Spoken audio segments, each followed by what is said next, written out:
year. I feel like for me, 2023 has been a long year. Rejection isn't always a bad thing because Uncle Mike, why do you support Manchester?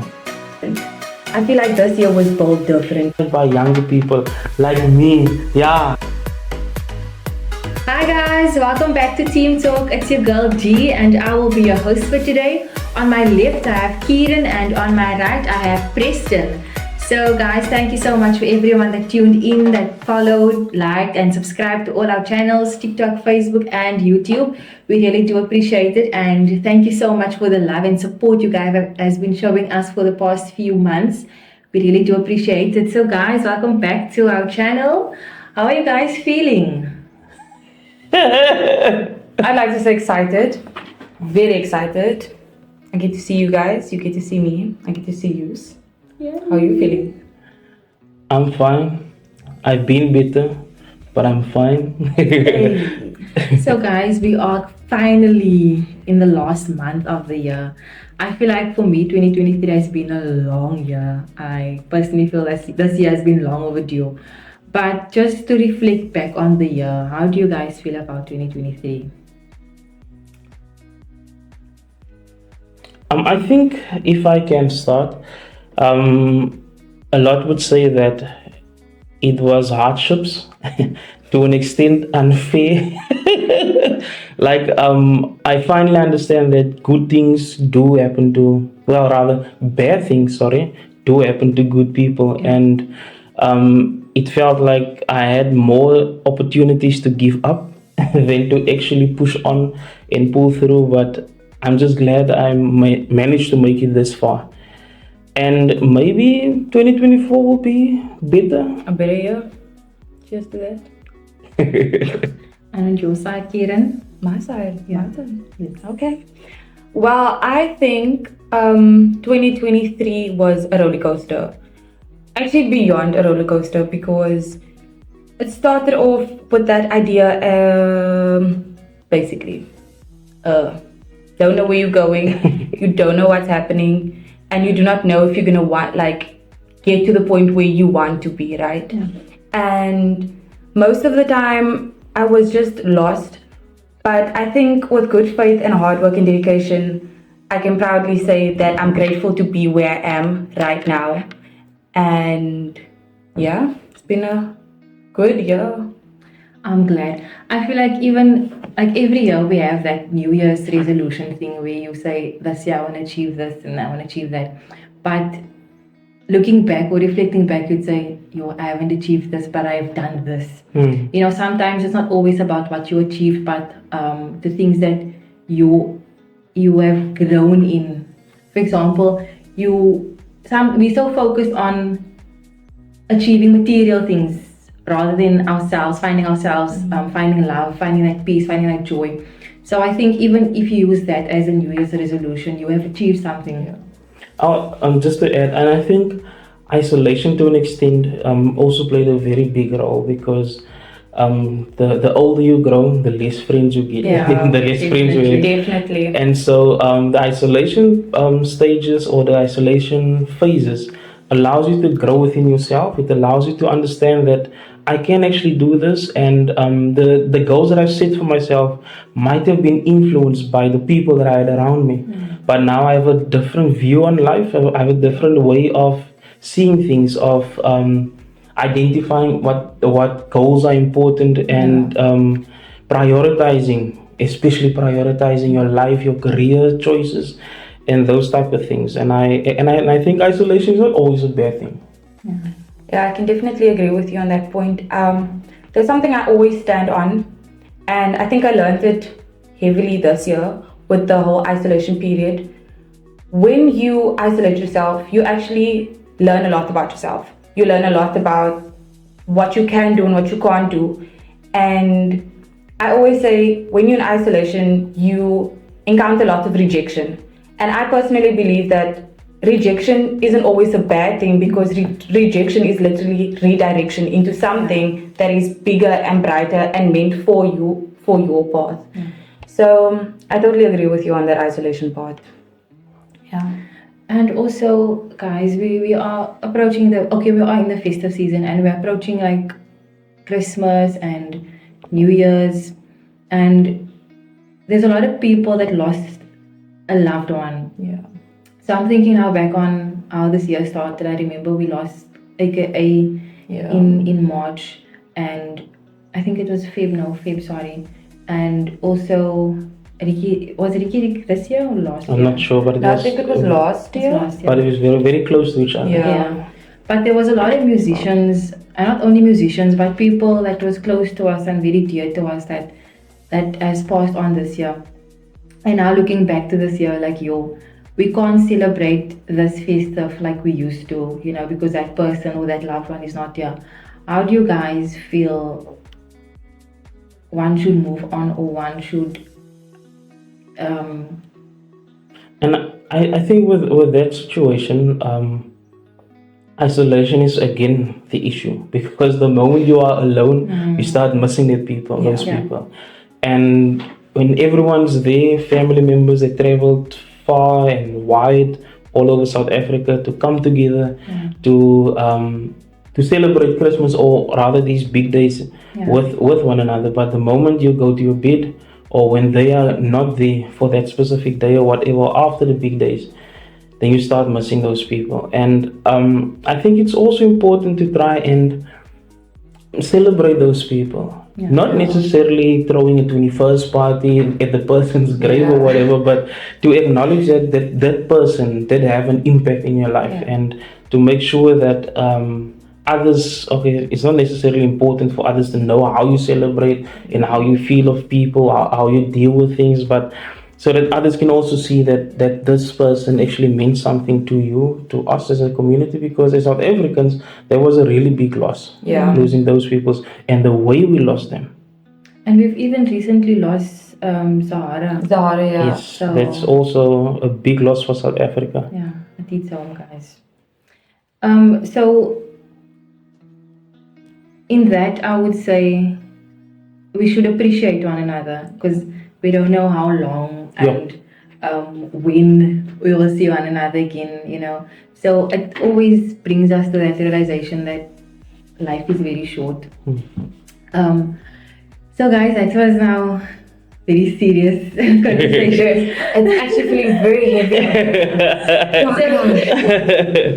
So I don't know if you guys remember, but we did a podcast on like how we started TikTok and also the content creators of Port Elizabeth, and we got a lot of feedback on that. So what would you say, Preston? I know Kieran wasn't active at the time or with us at the time, but how would you say was the response with that? I think I appreciate all commentary. I appreciate it. It means that people are engaging with us. But the only issue is that I still think that there's not much of a change. Yes. There's not much of a change, even though those content creators of PE could engage and could acknowledge and could agree that is the case, that we, or rather they, do not get the type of exposure or respect that they deserve. But I was hoping that it would have made much more of a wave, not so that we can go viral, because that's not the issue. That's not the issue, but so that more people from Port Elizabeth, other content creators, can actually see that, look, there will be some events where content creators from outside of PE, outside of the Eastern Cape, will be joining those content creators in Port Elizabeth. But I still think that there's still a lack. There's still a lack. I feel like nothing has been done as yet. It was said, but nothing has been done. Yeah, guys, and also it was a rugby season, and a lot of things happened. Like it was 11-12. How do you guys feel about that? I just have one question, and I don't know how to phrase this, but are All Blacks supposed to celebrate their holiday with us tomorrow? Oh. Are they supposed to? I think they should go to work, actually. I think they should go to work. A proud All Black supporter will go to work tomorrow. There we go. They will go there to we work go, to just work. like that. You know what I loved about the rugby is that it united us as Yes. Africans.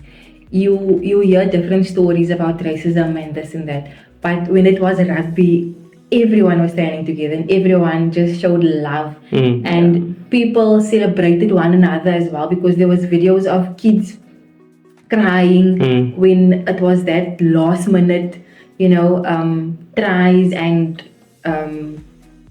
not penalties, no? Yeah.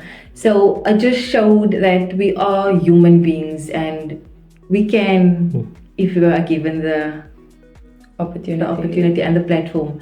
But I feel like if this could happen every day, we will have a better South Africa. Definitely. We will have a better future. And if I might add on that, I remember on the day of the finals, right?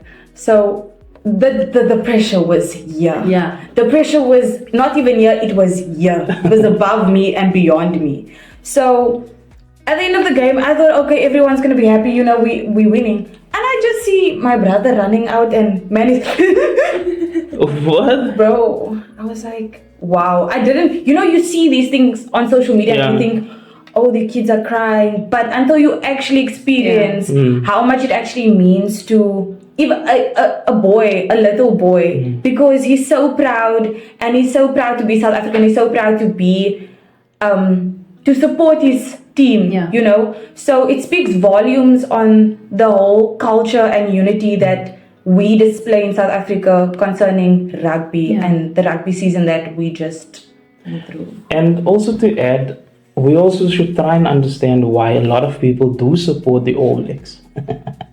It comes with it, my bro. It's an old story. There's a lot of videos on TikTok, a lot of videos on Facebook explaining as to why people are supporting the All Blacks, and that comes from the apartheid years. You see, so and I spoke to an uncle. I would see him as a mentor as well, Uncle Mike, and he mentioned that, and I asked him actually, Uncle Mike, why do you support Manchester? He said, Meneer, even when they lose, I still support. I said, Uncle Mike, that's not the reason why I'm asking. I'm asking, why do you support Manchester United? And he said, and he explained to me in detail. When he was young, he saw a match, he did some research, and because of that, he fell in love with the way they play, the team, and all of the history and the plays. And I like I'm not much of a soccer fanatic. The way they play, the strategies. My bro. Anyway, so that's one of the reasons why a lot of people then do support certain teams, right? And I think maybe Uncle Mike might teach his son or his grandkids or whoever, boys, maybe girls as well, in his family, that this is the reason why I'm supporting Manchester United, and this is the reasons why I think you should also support Manchester United. So I think that's the same situation with the All Blacks, right? And I appreciate the fact that South Africa is it's a very lenient country because they also get 350s. So, sorry, because they also get 350s, my bro. And I love South Africa. All Blacks. But also not only the rugby guys, also the cricket, because we had cricket now recently as well. Yeah. And I think we had the women's rugby as well. Yeah. No, wasn't it it was the They also did well with the rugby. Yes, it was the cricket. The men's cricket, they fell out the semi-finals. Yeah, but I feel like everyone did well, guys, as South Africans. And I feel like we should support one another, even if it's local. Yes. We should support one another. Definitely. In that sense. So we are currently in the festive season. What are you guys planning to do? And what would you like to see happening within the next few days, next few weeks? Less accidents. Ooh. And also, I've seen these, the cars are being hijacked and stolen. I feel like people are not safe. When are we? When are we? I don't know, actually. This is the first time I do not know what to expect from a festive season. Because a lot can happen. This year's different. I feel like this year was built differently. So I feel like I should prepare for anything, Mhm. I guess. But I think what I expect out of this festive season is for people to be a bit more alert, aware, because there's a lot of things that can go wrong. Accidents, human trafficking. I mean, not that I'm, making things aware, but we might have a lot of tourists this year. A lot of, people coming in, people leaving because of the World Cup, right? So we just need to be vigilant about our surroundings and where we go and who we interact with. So yeah, that's the But there will also be a lot of activity, seeing that India is in South Africa with Oh, the yeah. T20 playing against the Proteas. Oh yeah. So there will be quite a lot of activity happening because they played recently in PE. Yeah. They played in PE, St. George's. But now the thing is now, with this cost of living, most a lot of people have these soup kitchens. They have like initiatives where they try to feed more people. But unfortunately, I think that might not happen like it used to, or it might be a little bit smaller than, or it might not happen at all, because there might be a lot of people who will be this might be their first year without Yemen, their first year without tongue. But we need to be grateful. We Yeah. definitely need to be grateful. Like we said earlier, anything can happen. Still, even tonight, anything can happen. Yeah. And with that said, I think seeing that my parents are also a little bit older, we need to appreciate our parents. Yeah. Our older generation, we need to appreciate that. That's why I tend to spend more time with older people. Because if those people are not there, like Uncle Mike, for instance, so sorry for using his name so many times, but when people like that are gone, they go with the wisdom that they've gained over the years. So I think the young people, it's good to be inspired by younger people like me. Yeah, Play. that And word. do you guys realize that if the older generation phase out, then we have to step in? Yo, Like, I don't think we are ready for that. Whoa, that's scary. Actually, hearing it out loud, it's so scary. we are tomorrow's adults. If you guys on there, then it's me.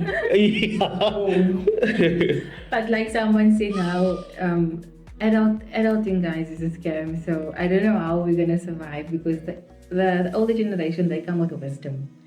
We come with technology. TikTok. So I guess whatever we go through, whatever we need, just like, I'll Google it. I actually saw a video where someone said that we might be the last generation to say that we didn't have phones when we were younger.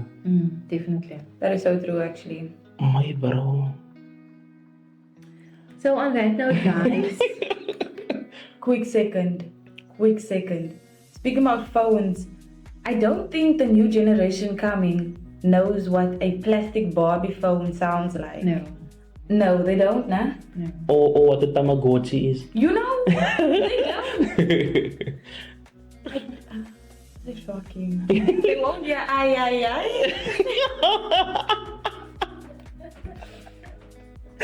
You see?